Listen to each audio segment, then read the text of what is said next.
All right, let's get started. Good morning.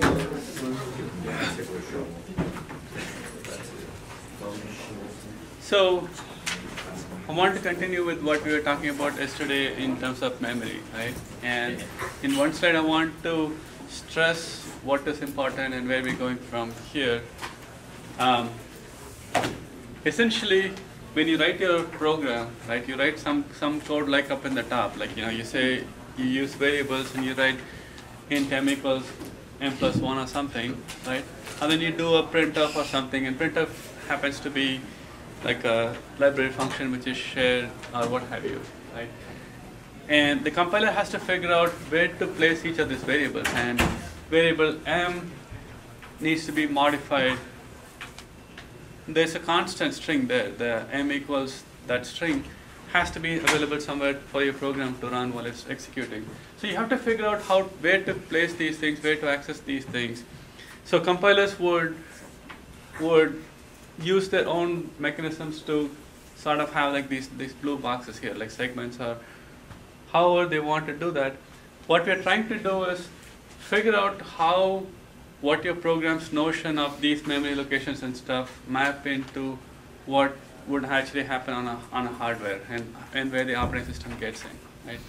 And the main reason why we do a lot of this stuff is memory is different. There's a memory hierarchy, and different memory is more expensive or less expensive. So you don't have enough memory, and whatever memory you don't have enough of the fast one. So you need to kind of move them back and forth, and that's what we're trying to look at. So there are two issues here. One is the program kind of develops its notion of what it wants, where the memory should be. The other notion is how do we map it into a case where you can still get good performance, given the fact that there are different hierarchies, right? So we're looking at a number of different mechanisms in the last class. So do you have any questions about the different things we looked at in the last lecture?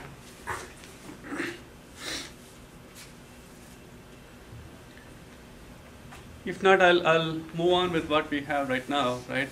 But remember, like this in operating system, this is the most important part. You're trying to do a trade-off between something to make something happen, right? So there's no free lunch. It's not going to make it, necessarily you're going to make something faster and something slower. And you're trying to manage what you make faster and what you make slower, right? So the next notion, continuing with what we're doing in the last class, was how we want the memory to be allocated to a process, right? Whether you want it to be given in one whole chunks or whether you want it to be in little chunks. And the notion we call that is contiguous allocation or non-contiguous allocation. So in the previous slide, when you saw these little blue boxes, do you want them to appear as one chunk or do you want them to be separated out into little things? In the continuous allocation, you give that as a whole chunk. You give that as a blue thing. So if the application says it wants 10 megabyte or something, the OS knows it as a 10 megabyte chunk and it tries to allocate to you as a 10 megabyte chunk. And that's a contiguous allocation. And when you do that, you need to be able to protect what the user can do. So you need to still have the notion of where the chunk starts, where the chunk ends. So if you try to access something beyond that, OS would give you a fault. If you try to access it within that, your program may run into problems, but it's not a thing that the OS concerns with, right? And if you written C programs, you will notice that there are a lot of bugs where you can write over your own variables and nothing happens. And sometimes when you write it into a wrong location, you get a segmentation fault, right? So OS does not care. As long as it gives you memory location, you can do whatever with it, including write bad programs, right? So when you're trying to do contiguous allocation, you have to figure out how to allocate the memory among these different processes, right?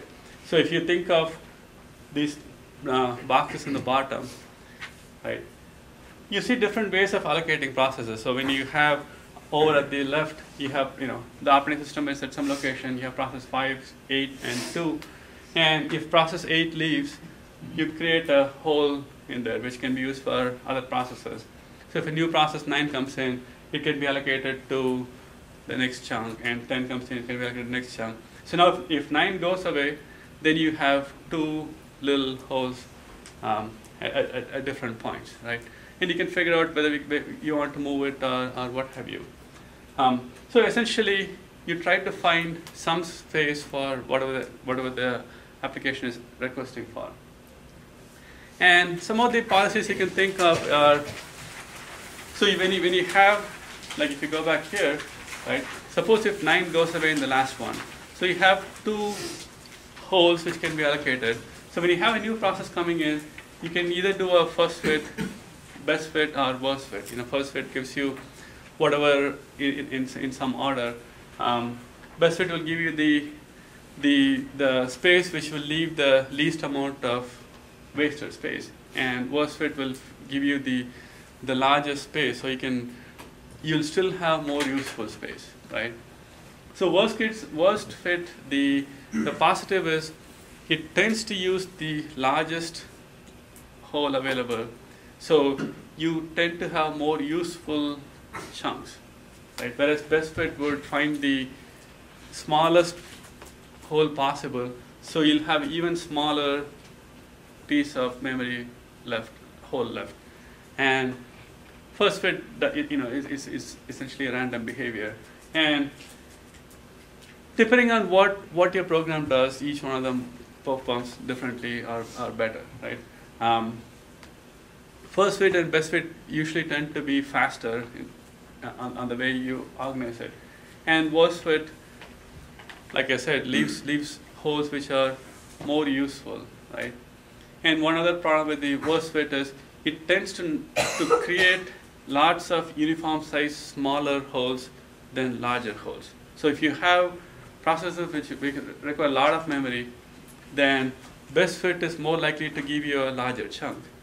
Worst fit is more likely to take a large chunk, split up into small. So you rarely have very large chunks, right? So depending on how you do this, how your processes are running, you may have good behavior or what have you, right?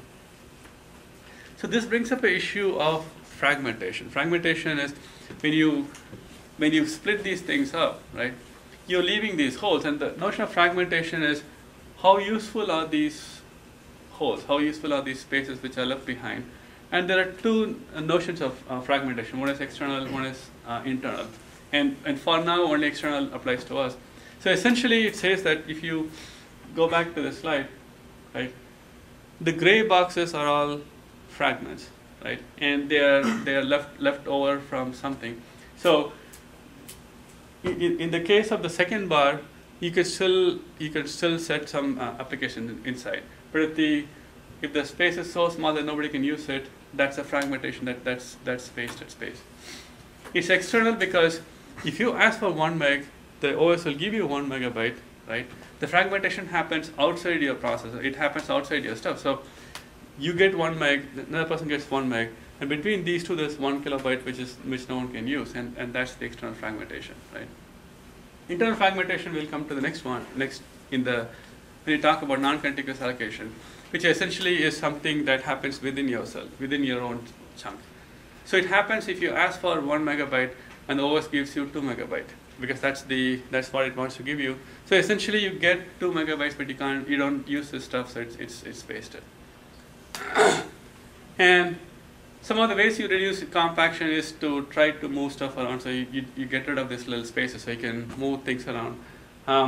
And moving is not as easy as you would want, because when you want to move, you have to stop both these processes and copy everything from one place to another place, right? Even though you have relocation registers and stuff, you still have to copy stuff, and those things are slow. But a more important problem is the I/O problem. We'll see more of that in the next module. But essentially, just because a process is not using its memory does not mean it can be moved freely, right? The idea here is you may be doing disk I/O. We haven't looked at disk I/O yet, but the idea is when you're trying to do a swap in and swap out, right? So, which we looked at in the last class, there may be a memory chunk which is not being used by anybody, right? And the OS said, I'm going to swap in some data. I'm going to bring some data from the disk, right? And it's a slow operation, so it starts that operation and goes away. So at this point, this memory chunk is in a state where you cannot move it, right? It was free, you allocate it to a process, and you're trying to bring something in, so something is being copied in. So while it's being copied in, it's not being used by anybody. It's not, so it's allocated to the process, so stuff is coming in, but you can't move it, because once you move it, then depending on how the hardware is doing, the new writes have to go to the new location, which it doesn't happen, right? So you need to have a way of locking stuff up and saying these stuff cannot be moved because there's I/O operation going on. So even though the process which is using it is not running, it's not free to move. So you need to keep that in mind, right? We'll see more of that when we talk about disk I/O and stuff. But for now, you can't just move everything because there are other issues. Even if you could, there are performance penalties. If you want to move 4 gigabytes of memory back and forth, there's a lot of penalties. So you don't want to run the compaction often, right? You don't want to keep the memory as compact as possible often, because it's more expensive to compact. And also things keep changing, so you can never stay in a compact state, so you rarely would want to run compaction. So the next way to do this stuff completely gets rid of the compaction problem, which is instead of giving the process what size that they want, here we give you we do non-critical allocation. Essentially, we make the memory into fixed size chunks and give you in that chunk space, right? So if you ask for 4 meg, and if all I give you is in increments of 4 kilobytes, right? I'm going to give you a lots of 4 kilobyte chunks, right? And that simplifies a lot of problems with the OS, right? So it does not have to do range checking anymore, because it always gives you fixed chunks. So all it has to see is whether you're accessing within that chunk. If it gives you 4 kilobyte chunks, right? It does not need a base register or a limit register, because it knows that whatever it gave you started at 4 kilobyte, and you can't go above 4 kilobytes. So it can get rid of some of the complication with the range stuff. And as we will see, this also helps in a lot of ways. It helps in fighting fragmentation, because everybody gets the same space. So any memory location is essentially the same, because it doesn't have to worry about fitting anything, because all of them fit any hole. And the OS now has to keep track of the empty frames. So before, if we had to keep track of the empty holes, now we have to keep track of the empty frames, right?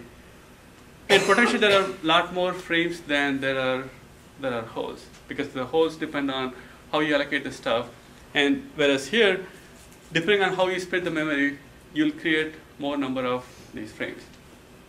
And of course, you'll have internal fragmentation, because whatever you ask for, the smallest unit of allocation is the frame. So that's all you get, and you get internal fragmentation. And we'll spend more time on paging mechanisms, because that's what most operating systems tend to do. This is the more flexible approach, and hardware supports this kind of operation. So that's what we'll be doing, right? So essentially, so now the problem is we have to keep track of 2 things. We need to keep track of what are the free space, what are the free blocks which are available for processes to use, and how do we translate from logical addresses to physical address, right? And so we can solve this if we can make certain assumptions, and the hardware forces us to make these assumptions, but that really helps us, right? One of the assumptions is if you make these pages power of 2, right? Then you can use the fact that these are all binary operators to allocate chunks of address space and perform all these operations using a single mechanism, right? I'm guessing that you all are exposed to binary operations and bit operator kind of stuff, right? We're not going to use it too much of that. All we're going to assume is, essentially an integer is made up of number of bits. So you have 32-bit or 64-bit or what have you. So if you assume your instructions having a certain number of bits, right? Your addresses having a certain number of bits. We are trying to split them up in certain way such that we can achieve all the stuff we talked about transparently, right? So one of the things we're going to do is we'll split this up, split the addresses into 2 different parts, and call one part the page number and call the other one the offset, right?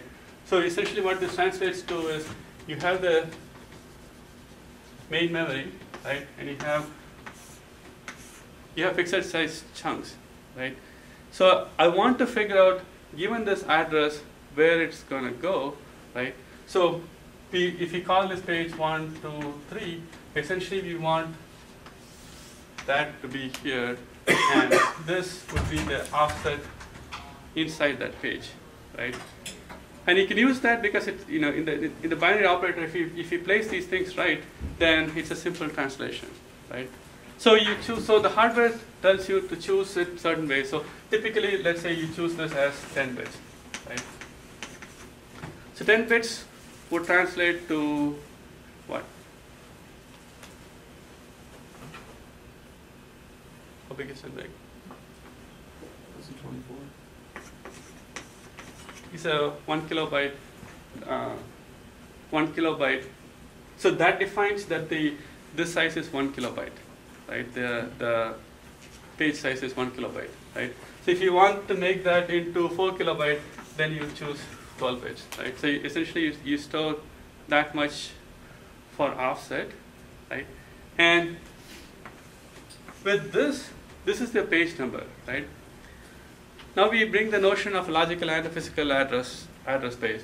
So essentially we take the logical address, translate that into physical page address, add the physical page address with this one, and you will get the logical to the physical translation quickly, right?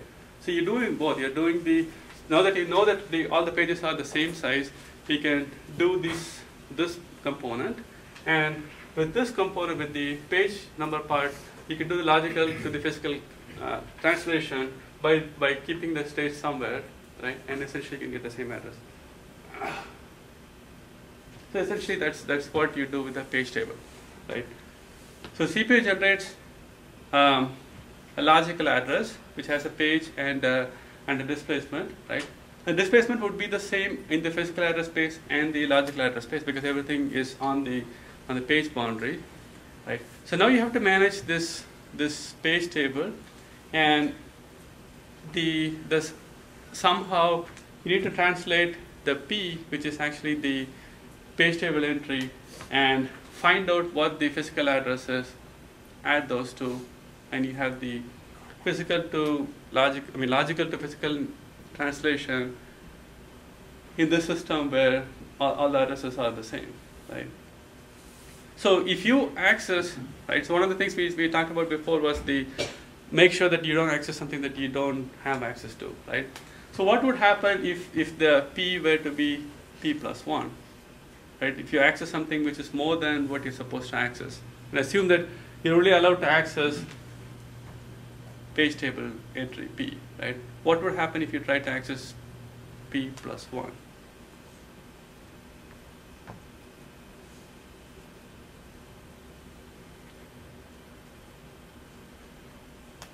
I haven't told like what would happen, but like where in this page table, what would you access?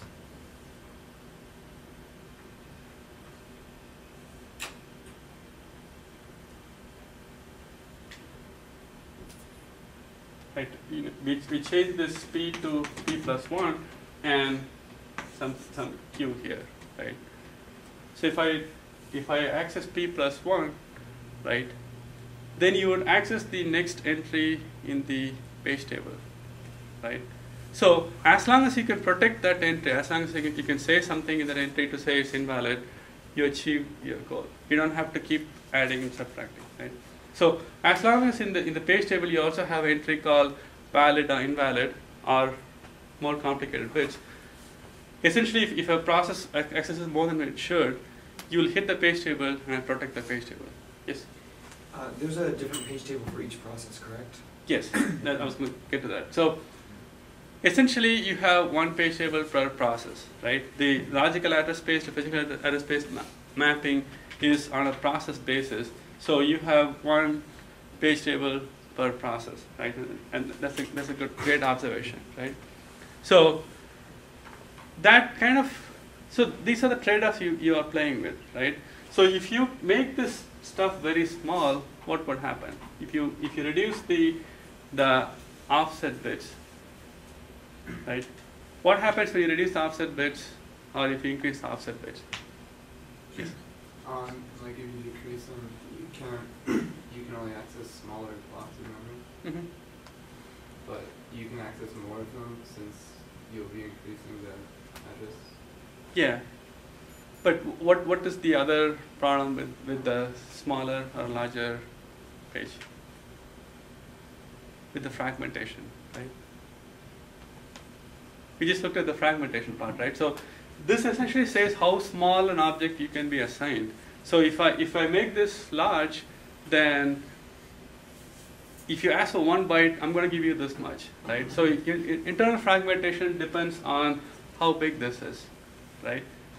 So you would want this to be as small as possible, but the smaller you make this, the larger this is going to become. That means this table is going to become larger, right? So this table is per process. So let's assume that this is 12, right? If you assume this is 12 and this is a 32-bit architecture, that means this is 20 bits, right? 20 bits is what?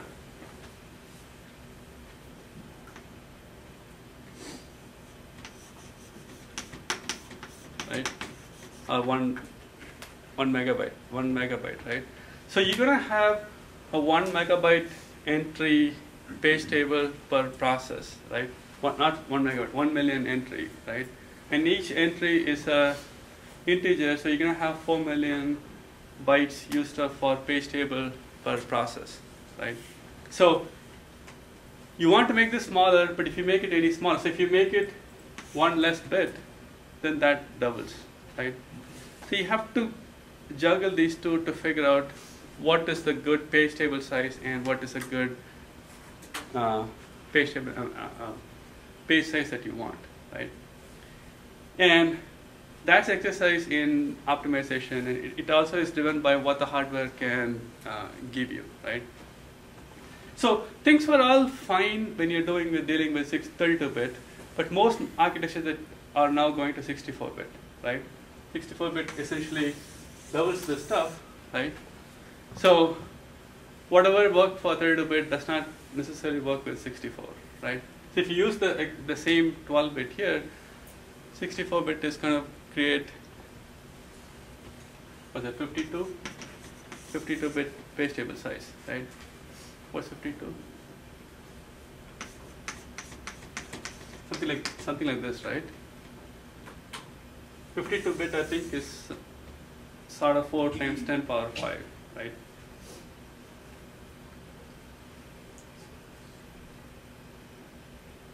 Right? 1024 is, 2 power 10 is 1000, and 2 power 52 is essentially this, right? I don't know what the number is, but it's 0.4 billion, right? No. It's a large number, right? It's a very large number, right? So if you want to create this big a page table for every process, we have a problem, right? You have a problem because the physical memory is nowhere close to this. We're not going to ever have this much memory. So to map something which is a lot smaller, you're going to have to create such a huge page table. Most of the page table would be empty, right? All 64-bit says there is your process, if it wanted, can access all the 64 bits of address space, but no process usually does. No machine usually has that much memory anyway, right?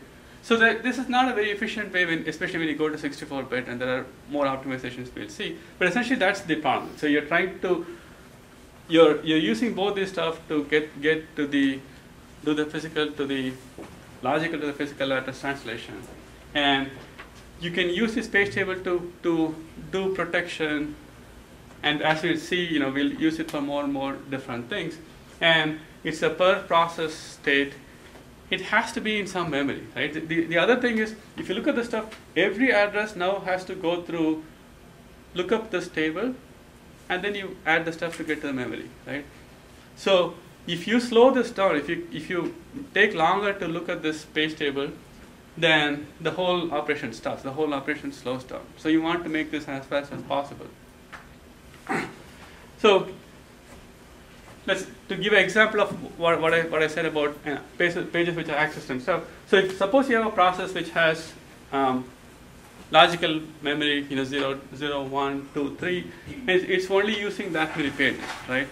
So the physical address is lot bigger, but the process only was allocated 4 pages.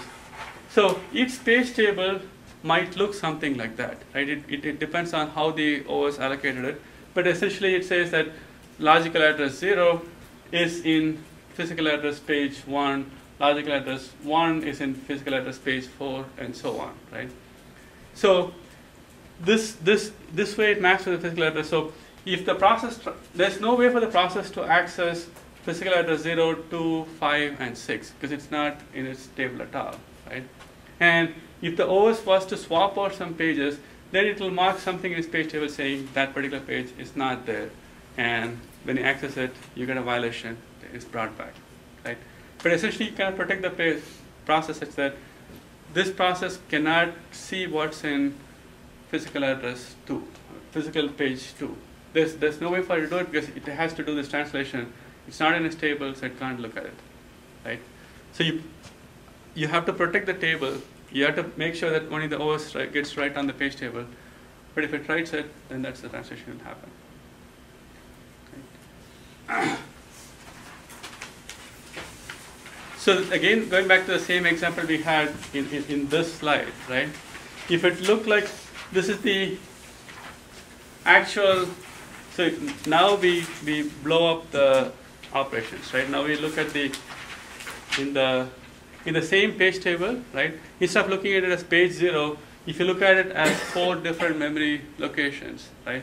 So if I access memory location in the first page, in the 0th page, offset A, right? You go and look in the page table, 0th page is in physical page 5. So the first 0A logical would translate to something like 20A,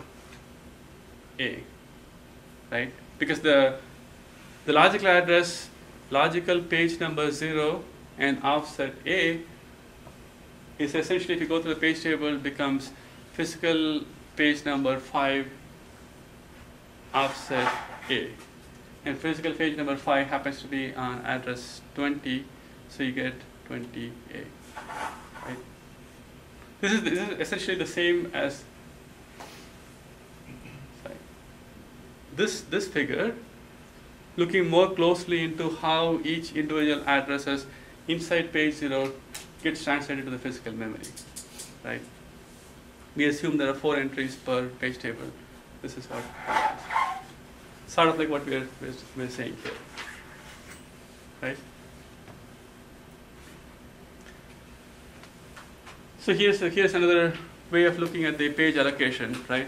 So suppose you have something, on the left you have the state of the physical memory, where state of the physical memory, and a new process comes in, right, and it wants 4 pages, and you have the free frame list, right? So the OS essentially can allocate those free frames to this process. It does not have to worry about where they fit because it's non-contiguous allocation, so it can choose anything. So it could choose to put give the 4 logical pages that it wants and map them to the physical pages like in the bottom. It gave 14, 13, 18, 20. So the OS's notion of a free page remains that it goes to 15, and the the page table now has these entries, right? And there's no notion of moving pages anymore because all the pages are essentially the same, right? So at this point, the process got 4 pages, right? In the logical address space, it's contiguous. Physical address space, it's not contiguous, and it's up to the OS to do this mapping.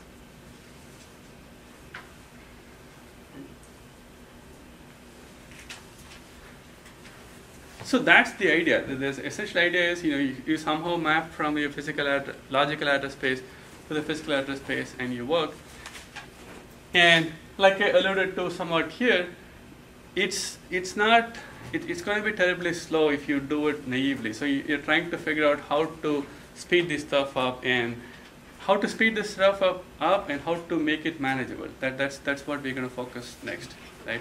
The first thing being slow is by the fact that there's a page table per process. So if I swap out a new process, then the whole thing, I don't want to go to memory so essentially if I don't do any optimization, right?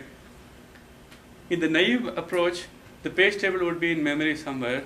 So the CPU has to go to the page memory, get the memory entry for the particular physical address, and then let you go, right? Let's go back to this one. So in this case, right, if you keep this page table in main memory, right, so and assume that looking at a main memory access takes 1 unit, right, 1 millisecond or whatever.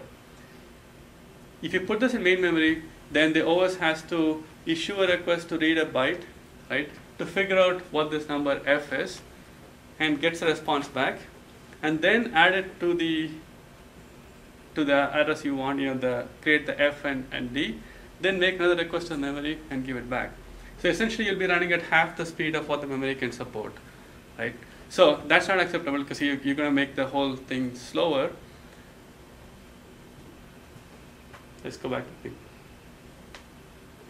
So let's look at the different optimization, right? So one of the optimization is the page table entries don't have to be all full. You don't have to have entry for everything, and because processors use much smaller spaces.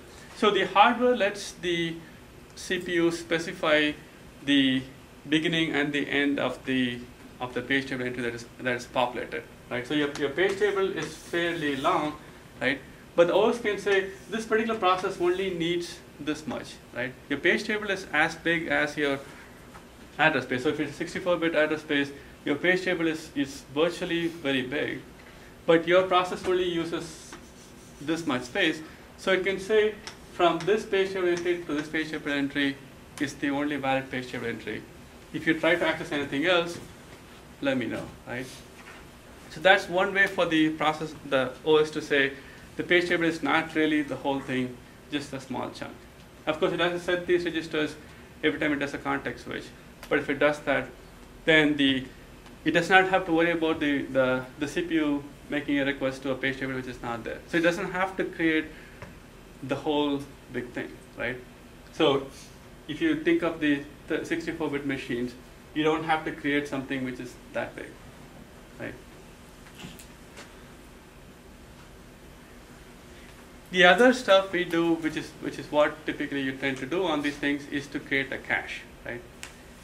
Cache is something which is faster than what you're trying to do. So you want to create something which will speed up the access for the memory location. So if I'm using a page often, I want to keep it in a cache. I want to keep it closer to me, right? And that's the notion you use to speed the stuff up. And the way you implement that is through associative memory, or what is called a TLB, right? You might have heard about this in your architecture class. Essentially, the idea is a process may be operating on many different pages, right? A process may be doing something like I equals j plus k, right?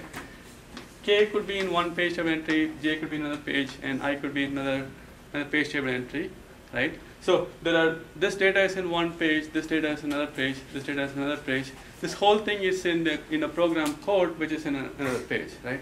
So you need not just one cache, but you need more than one cache, right? However much cache I can give you, that's good, but at least you want more than one. Because if you have only one cache entry, then you can optimize for, let's say, bringing up k, but it'll be slow for j, it'll be slow for I, it'll be slow for your running program. So you have lots of memory, right? So the problem here is I want to see if I have something cached for this particular page. If I have a cache entry for this particular page, then I want to use the cache entry. If not, I want to go directly to the main memory, right? So I want to essentially see, I may have a bunch of things cached. I want to search through all of the stuff very quickly and find out if it's cache. If it's not, I should go to the real memory. And that's what associative memory does, right? The notion of associative memory is your memory has a lot of entries, and in one clock cycle, I can find out if it's there. Essentially, it's a search through this entire linked list in one operation, right? You don't do a sequential search. It's a search all and find out whether the answer is there, right? How many of you are aware of the associative memory notion? It should actually come up in architecture, and it also should come up in algorithms, right? In architecture, you'll go through how you would implement this, and you'll notice that it's not a trivial thing to implement, right? But at the algorithm level, if you have 10,000 entries, right, you magically find out in one clock cycle or one thing whether you have this entry, right? It's not like a bubble sort where you have to bubble sort or some sort of a search where you search each entry at once, right? So we changed the picture we had before to use TLB like this, right? So the displacement part is still the same. What we're trying to do is we search through the TLB cache we have. If it's a match, if we have this item, right, then we'll use it. If not, we'll go to the original mechanism, right? So the TLB is a cache for your page table. Your TLB is a lot bigger than lot smaller than your page table, but more than one, right? And when you go to a server or faster machine, your TLB entry becomes larger. If it's a cheap machine, TLB entry is smaller. But the idea here is they both happen in parallel in hardware, right? When you get a logical address and you want to do a translation, your hardware will try to look up in the main memory at the same time trying to look up in the TLB at the same time, right? If there's a TLB hit, then you can stop the other one, so it can go faster. If there's no TLB hit, you'll still go to the old one, right? So essentially, so how big a TLB entry is, you know in one, let's assume instantaneously, right? You assume instantaneously whether an entry is there. If it's there, then you can move faster, and so on, right? Yes? So does the system wait if, like if P is in the page table, but it's still searching the TLB, does the system wait to actually get the address? You mean like the associative memory? Yeah. It should not happen, right? This can never be faster than TLB, right? TLB should be, let's assume it's instantaneous, right? So you can never get into a situation where you go to main memory and find the answer, but the TLB is still searching, okay. right? I mean that can never happen, right? Okay. What might happen, what will happen is you have a TLB hit and it's also in main memory. Obviously it should be in main memory, right? Because it's only a cache, right? In which case you don't really care about what it returns back, right? No, TLB cannot be slow. So the entire point of this is TLB has to be like instantaneous, right? And that's the key about associative memory. So you can't really have something which is searching sequentially or something, right? It's not sorted, it's not kept in any order. It's a collection of this, the page table entries which are cached, and I know instantaneously whether I have it or not, right? And that's so. I noticed some of you said you heard of associative memory or TLB, right? So did you hear it from in architecture class? Right. So if you talk about architecture, I mean, implementing TLB is not a trivial task, right? I mean, your TLB is fairly, it takes a fairly big chunk of your processor. It's pretty complicated and everything, but you hopefully understand why you need TLBs, right? It's not the best thing to do as a hardware designer, but if you don't do that, you essentially make your processor run at half the speed because your memory access have to go through this page table, right? So if you're a server, if you're building a server, you spend lots of time trying to make sure that the entries that you're looking for is in the TLB and not go to the real memory, right? And so if you follow anything about like, the benchmarks and people trying to compare stuff with something, right? The gigahertz and all those things, right? TLB has a large role to play in how your system works, right? If your TLB is running fine, your system is good. If the TLB is not, if the item is not there, it has to go to the memory, right? And one of the main reasons is your processor getting faster and faster, but the memory is not keeping up with it. So what happens if there's no TLB miss is, if there's no TLB hit, is you're trying to look it from the main memory, right? And main memory is slow, right? More importantly, as you get faster and faster processors, right, memory does not necessarily have to keep up with it.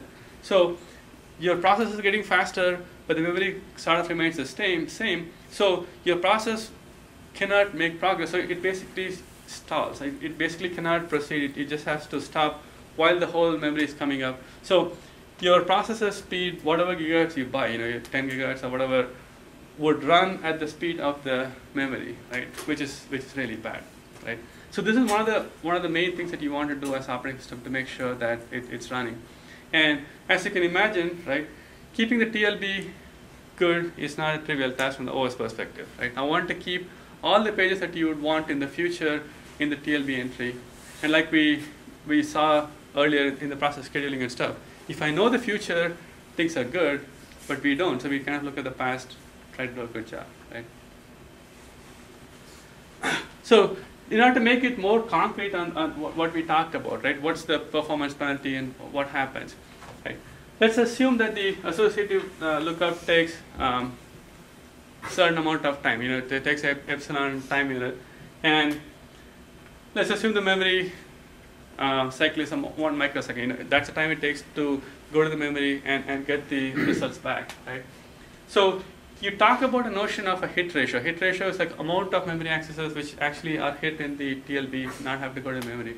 And let's call it alpha, right? So the effective access time, effective time for a processor to get something from the main memory is given by this equation, right? Essentially, if it's a hit, right? So there are some components which are a hit, some components which are not a hit. So the first part talks about the hits, and second part talks about the non-hits, 1 minus alpha or alpha, right? The first part is for the hit, right? It takes 1 plus epsilon time, and for the non-hits, it takes 2 plus epsilon, right? Why do we have this? Can you explain like why it's 1 plus epsilon, or why it's 2 plus epsilon? That's when you get memory out of the main memory, you get information out of the main memory. Yeah.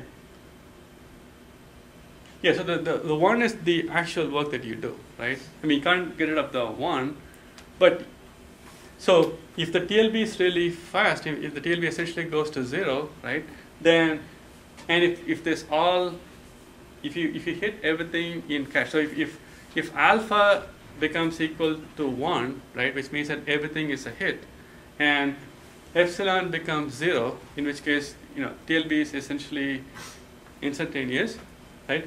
Then your effective access time becomes 1 memory cycle, right? But if your TLB hit rate goes down, if your TLB hit rate is 0, right, essentially you're doing twice as much work, right? And the epsilon comes in terms of TLB lookup. So if your TLB lookup is slow, then you're also host, right? So hardware people have to somehow manage to make epsilon 0, and software people have to make sure that alpha is 1, right? Keeping alpha at 1 is the OS's job. Keeping epsilon at 0 is the hardware folks' job, right? If you don't keep the right TLB entries, if you flush out, if you do the wrong things, then bad things will happen. There are more complications with TLB entries than I'm kind of mentioning here. So if you have a large TLB entry, right, when you do a context switch, right, what should happen, right? So now we have one page table, right, and then you context switch, you bring in another process. What should happen to the TLB entries?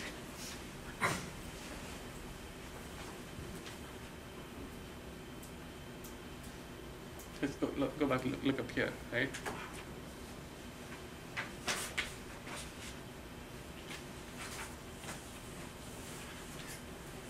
Yes. Just leave it and overwrite it when the new process tries to access its pages, because it can't, because if you go through like during the context switch and switch everything, it might not necessarily use all the spaces in the TLB. Yeah, that's an excellent point, right? So essentially you can do two things. One is you can assume that the TLB is completely free, basically flush it, right, and then start all over again, right? The other one is just leave it, and if you don't use it, then you're good kind of thing, right? So with the flush model, if I context switch and you don't use the TLB at all, I wasted the whole TLB, right? In the other model, I have to now keep track of which TLB entry belongs to what process, right? I can't just use a TLB entry because the process in the TLB may belong to a different process. It may still be valid, but not for my process, right? So TLB entry could be valid for another process, and so essentially you have to somehow tell the TLB what the process ID is, and a lot of hardware lets you do that. So you can say, the hardware does not care whether it's a process ID or something, but you can say this is an integer and let's assume process ID, right?